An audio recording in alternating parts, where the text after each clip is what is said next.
Assalamualaikum warahmatullahi wabarakatuh.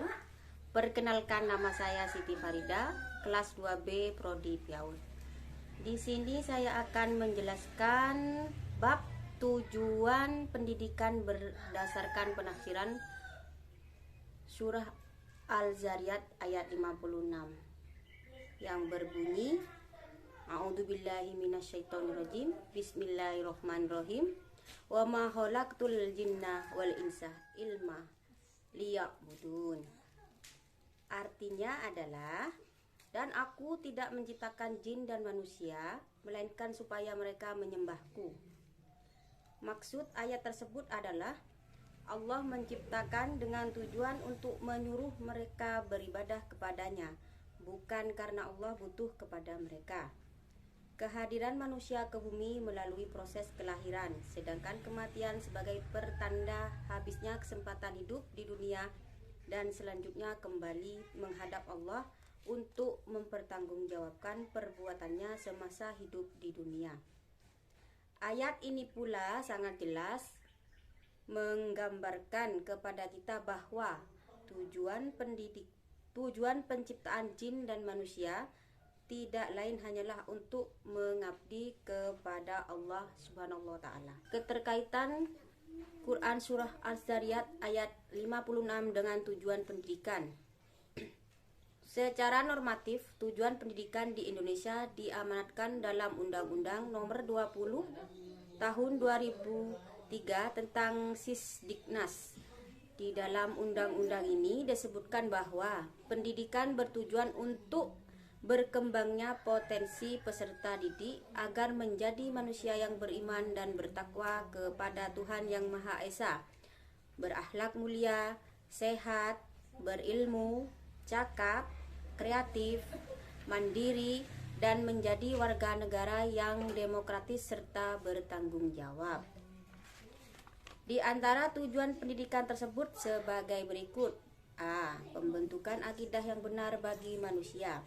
Pengajaran ibadah yang benar. Dalam pendidikan Islam, dengan seluruh lembaga dan para penyelenggara di dalamnya harus mengajari manusia untuk beribadah yang benar kepada Allah. Berdasarkan terjemahan ayat dan penafsiran dari Quran surah Al-Zariyat ayat 56, bertujuan pendidikan mengarah kepada pembentukan manusia yang berperi kehidupan takwa kepada Tuhan Yang Maha Kuasa.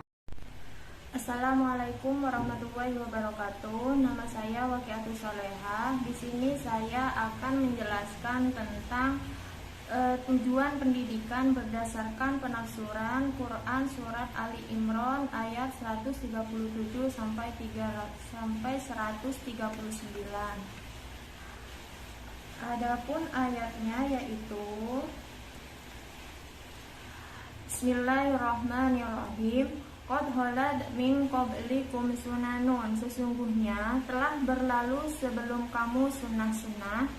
Fasiru, maka berjalanlah kamu, fil ardi fanzuru kaifa kana aqibatul mukadzibin, di muka bumi ini, dan lihatlah betapa akibat orang-orang yang mendustakan.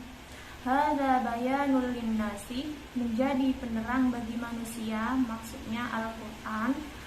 Wa hudaw wa mau'izatul lil muttaqin, serta pelajaran bagi orang-orang yang bertakwa di antara mereka. Wala tahinu, janganlah kamu merasa lemah. Wala tahzanu, dan janganlah pula bersedih hati. Wa antum a'launa, padahal kamu orang-orang yang tertinggi. In kuntum mu'minin, jika kamu orang-orang yang beriman.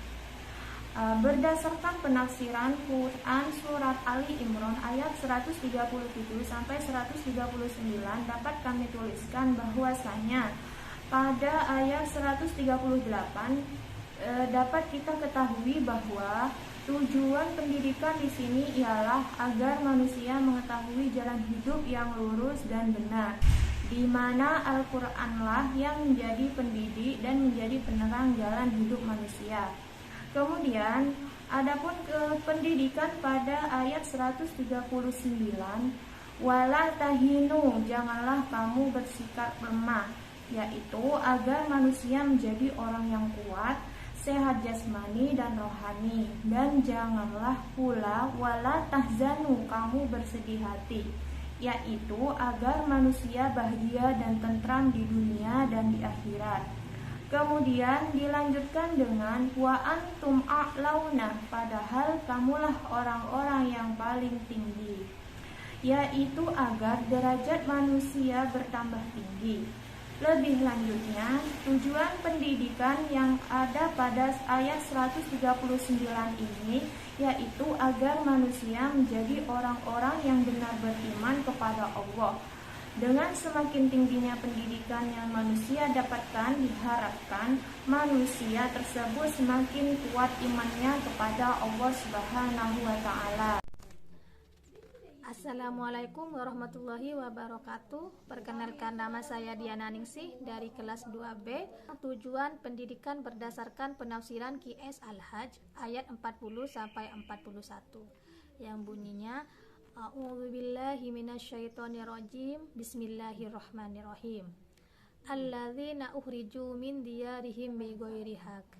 Mereka adalah orang-orang yang telah diusir dari kampung halaman mereka tanpa alasan yang benar. Illa ayyakulu, melainkan karena mereka berkata Rabbunallah, Rabb kami hanyalah Allah. Walaula da'ullahin nas, dan sekiranya Allah tiada menolak keganasan sebagian manusia. Sawami'u, biara-biara, wabiyaun, gereja-gereja, wasolawatun wa masajidu, dan masjid-masjid. Yudhakaru fiha smullahi kasiro, yang disebut di dalamnya nama Allah dengan banyak. Wala yansurunallahu may yansuru, sesungguhnya Allah pasti menolong orang yang menolongnya. Wa innallaha laqawiyyun aziz, sesungguhnya Allah benar-benar maha kuat. Alladzina immakannahum fil ar, yaitu orang-orang yang jika kami teguhkan kedudukan mereka di muka bumi. Aqamus sholata wa atuz zakata wa amru bil ma'rufi wa nahauna 'anil munkar. Niscaya mereka mendirikan sholat, menunaikan zakat, menyuruh perbuatan yang makruh dan mencegah dari perbuatan yang mungkar.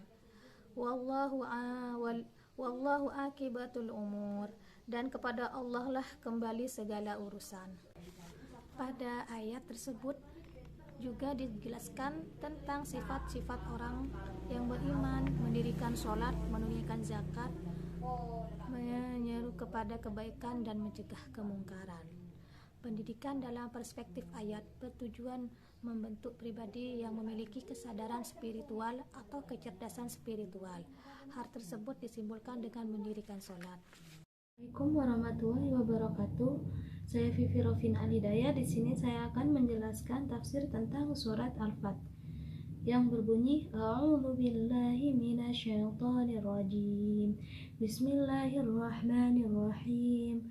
Muhammadur Rasulullah walladzina ma'ahu asyiddau 'alal kuffari ruhamaa'u bainahum tarahum ruk'an sujadan yabtaguna fadlan minallahi wa ridwana simahum fi wujuhihim min atharis sujud dzalika mathaluhum fit tawrah wa mathaluhum fil injili kazar'in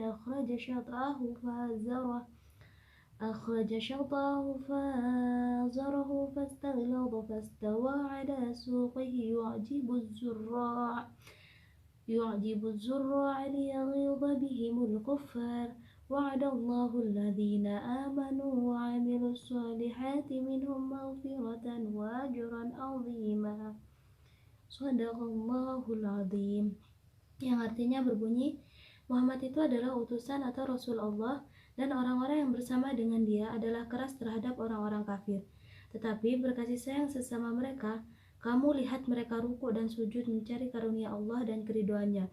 Tanda-tanda mereka tampak pada muka mereka dari bekas sujud. Demikianlah sifat-sifat mereka dalam Taurat dan sifat-sifat mereka dalam Injil, yaitu seperti tanaman yang mengeluarkan tunasnya. Maka tunas itu menjadikan tanaman itu kuat, lalu menjadi besarlah ia dan tegak lurus di atas pokoknya. Tanaman itu menyenangkan hati penanam-penanamnya karena Allah hendak menjengkelkan hati orang-orang kafir. Allah menjanjikan kepada orang-orang yang beriman dan mengerjakan amal yang solih di antara mereka ampunan dan pahala yang besar. Berdasarkan penafsiran ayat tersebut, dalam konteks pendidikan ayat ini menggambarkan tujuan pendidikan membentuk manusia yang penuh kelembutan terhadap kebaikan dan tegas terhadap keburukan. Pada ayat di atas disebutkan sikap keras orang beriman kepada orang kafir dan sikap lemah lembut terhadap sesama orang beriman. Kafir pada ayat tersebut dapat dimaknai sebagai simbol dari segala jenis kezaliman, sebab pengingkaran terhadap Tuhan adalah salah satu bentuk kezaliman yang terbesar.